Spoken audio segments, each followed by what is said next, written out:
Melania has one. The kids have their own. You didn't say anything. Jared Kushner got $2 billion of investment from the Saudis while Trump was in office. Do you think they did that because they thought Jared Kushner was but the difference best is, Jessica, business professional? Remember Jimmy Carter and the peanut farm? And then think about Trump and Trump International, or think about the crypto scam that's going right now. Trump has basically said, here's my bank account, babies. Please dump money into this. You ever see a Fox News host actually tell the truth about Trump?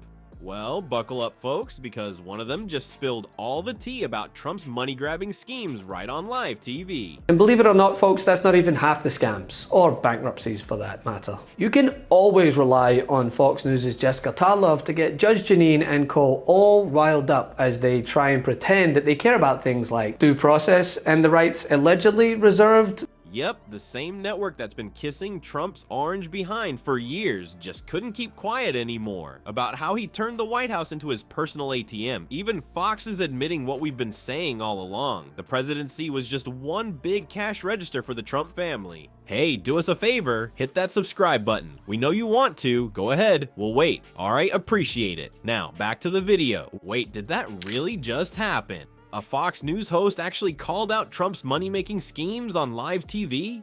In what might be the most shocking twist since Trump claimed he could actually read, Jessica Tarlov broke the Fox News code of silence during what started as a typical panel discussion. There she was, surrounded by the usual Trump cheerleaders, when she decided to do something completely radical at Fox News headquarters. Tell the truth, during what was supposed to be just another day of Trump bootlicking, Tarlov went rogue and called out the orange cash machine himself. Since Trump came into office, including a 54-year-old American who was born in this country, who had his stuff taken away, was thrown in a van, handcuffed, took 10 hours. There is a new lawsuit, and maybe you'll care about this because it's about an American, from the National Immigrant Justice Center. Here we go. Here's an American. There are 22 people that they're saying in the state of Illinois who have had their rights violated. It's like watching a penguin suddenly start breakdancing. Technically possible, but absolutely nobody saw it coming. Tarlov didn't just dip her toe into the truth pool, she cannonballed right in. She brought up the stark contrast between Jimmy Carter's peanut farm, which he gave up to avoid conflicts of interest, and Trump's massive business empire that he kept while president. Remember when presidents at least pretended to care about ethics? Trump was like, ethics? Never heard of her. Is she hot? But Tarlov didn't stop there. She went full truth bomb by calling out Trump's crypto scam, essentially saying Trump had put out his hat like a subway performer, except instead of playing the saxophone badly, he was just asking for money directly. As she put it, and I'm quoting exactly here, Trump has basically said, here's my bank account, babies please dump money into this. That sound you hear is Trump's lawyers adding another page to their ever-growing list of lawsuits. The real kicker came when Tarlov mentioned Jared Kushner's suspiciously enormous $2 billion investment from Saudi Arabia that happened while Trump was still in office. Just a totally normal business transaction that definitely had nothing to do with Kushner's White House position. Nothing to see here, folks. The reactions from the other panelists were priceless. Judge Jeanine looked like she'd just bitten into a lemon while simultaneously realizing she'd left her curling iron on at home. You could practically see her brain short-circuiting as she tried to figure out how to steer the conversation back to Hunter Biden's laptop or Hillary's emails. Anything to avoid acknowledging the Trump-shaped elephant in the room. What makes this moment so delicious is the pure hypocrisy of it all. Fox News has spent years breathlessly covering every conspiracy theory about Democratic corruption while pretending Trump's business dealings were as clean as freshly fallen snow. It's like watching someone lecture about fire safety while their own pants are in flames. The irony is thicker than Trump's makeup. This is the network that turned into a 24/7 Trump PR firm, and suddenly one of their own hosts is saying the quiet part out loud, that Trump's presidency was essentially a 4-year cash grab that would make even the greediest robber barons blush with embarrassment. This rare moment of Fox honesty reveals what many have suspected all along, that even the folks at Fox News know Trump used the presidency like an ATM card. They've just been hoping nobody would notice them pretending otherwise. When your most loyal media defenders can't keep up the charade anymore, you know the grift was just too obvious. The Trump International Hotel in Washington, D.C. wasn't just a 5-star accommodation, it was basically a presidential profit center with concierge service. While previous presidents worried about tiny conflicts of interest, Trump installed what amounts to a giant money funnel right across from the White House. Those gold-plated Trump logos might as well have been ATM signs for foreign governments looking to deposit directly into the president's bank account. Remember how presidents for decades distanced themselves from their business interests? Like when George W. Bush put his investments in a blind trust, or Barack Obama stuck to treasury bonds and index funds. Trump looked at that tradition and basically said, "Nah, I'm good," before continuing to collect checks from his global empire.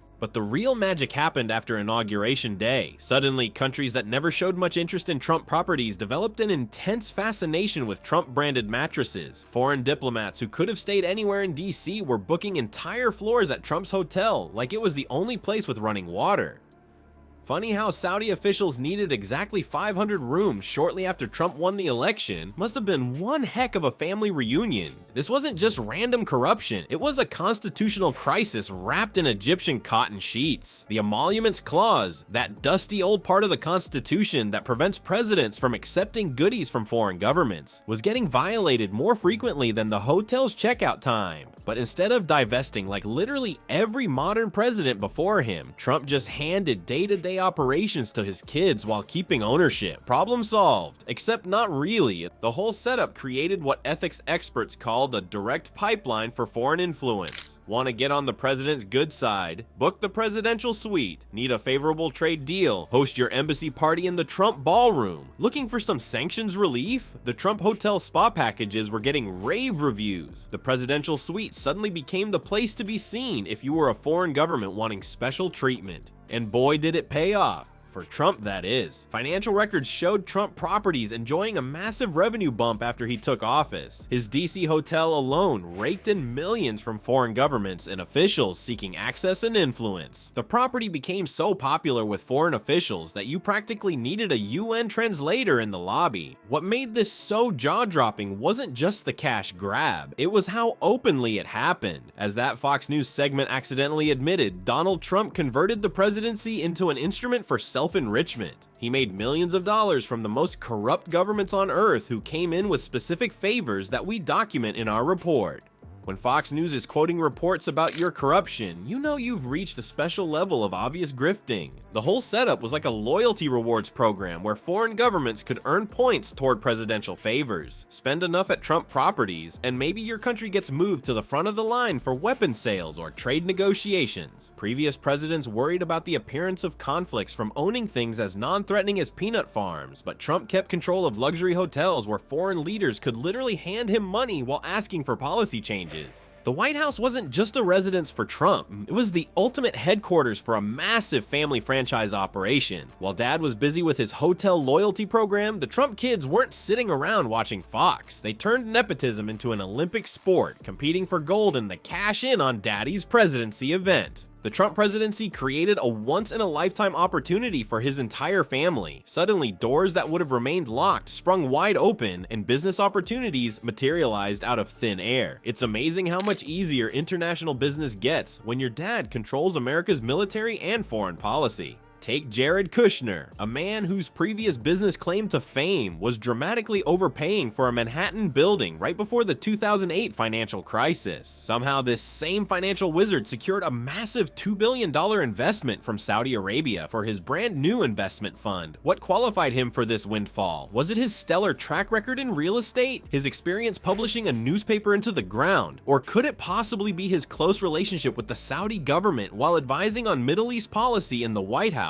I'm sure it was just a wild coincidence that the Saudis decided to hand billions to someone who recently had the president's ear. Then there's Ivanka, who somehow managed to get mysterious Chinese trademarks approved while simultaneously advising on policy toward China. Imagine applying for trademarks in China as a normal business person. You might wait years, but when you're advising the president on Chinese relations, express service. This isn't just cutting in line, it's having the line redesigned to start at your front door. Don Jr. and Eric weren't sitting on the sidelines either. They jetted around the globe on international business trips with taxpayer-funded Secret Service protection tagging along. Nothing says efficient use of government resources like having armed federal agents protecting you while you negotiate private business deals that have nothing to do with American interests. The Secret Service spent millions protecting Trump family members on business trips to places like Uruguay, India, and Dubai, all for ventures that had zero connection to official government business. Even Even Melania got in on the action with crypto ventures. It seems like everyone in the family figured out a way to monetize their White House connection. Past presidential families maintained strict ethical boundaries. The Obamas declined book deals until after leaving office. The Bushes kept business interests completely separate, and the Clintons faced endless scrutiny for their foundation. Meanwhile, the Trumps treated ethics guidelines like optional suggestions at a buffet. The total haul? Billions. The Trump family collectively made an estimated fortune from their positions during the presidency. They transformed what was supposed to be public service into a private gold mine, and unlike previous first families who waited until after their White House tenure to cash in with books and speaking engagements, the Trumps monetized in real time, blurring the line between government service and family business to the point of erasure.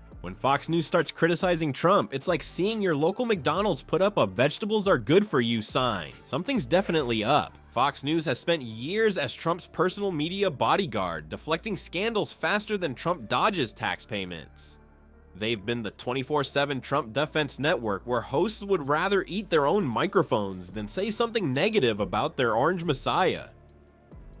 That's what makes the recent shifts so jaw-dropping. The cracks in Fox's MAGA shield are becoming impossible to ignore. Maria Bartiromo, yes, the same host who used to practically roll out the red carpet for Trump interviews, recently went after Trump's Treasury Secretary about those endless tariffs. She actually said she was frustrated with the constant excuses coming from this administration. Imagine that, Bartiromo expressing frustration with Team Trump instead of nodding along like one of those dashboard bobbleheads. Even Laura Ingraham, who spent years inflating Trump's ego to hot air balloon proportions, had a moment of rebellion. During an interview, she questioned Trump's tough talk on Canada compared to other countries. For Fox News, that's like questioning why water is wet or why Trump's skin is orange. It's just not something they typically do. These aren't isolated incidents either. Multiple Fox hosts are suddenly finding their spines after misplacing them for 4 years. It's like watching a cult slowly realize their leader isn't actually going to take them to the promised land, but instead has been using their credit cards to renovate his bathroom with gold toilets. So why the change of heart? The answer might be as simple as following the money. Not Trump's money for once, but Fox's own dwindling ratings. When your business model depends on viewership and your viewers might be getting tired of the same old Trump can do no wrong storyline, you've got to switch things up.